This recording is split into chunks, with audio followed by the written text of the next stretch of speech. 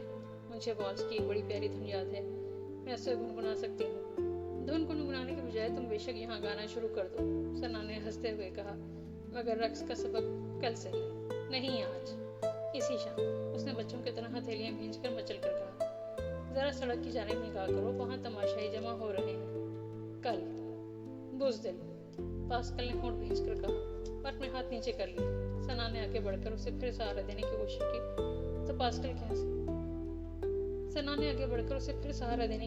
کی تو پاسکل کہنے لگی، نہیں، میں تھوڑی دیر تک خود چلنے کی کوشش کروں گی، اور اس کے آگے چلنے لگی۔ پاسکل، ہاں، اس نے پیچھے دیکھے بغیر کہا، تمہارا کوئی دوست لڑکا نہیں ہے؟ میرا مطلب ہے، کل تک تو نہیں تھا۔ عزت افزائی کے لیے شکریہ، لیکن کیا؟ پاسکل رک گئی۔ کیا میں اب پھر تم سے اپنے پہنچ پن کا شکوہ شروع کر دوں؟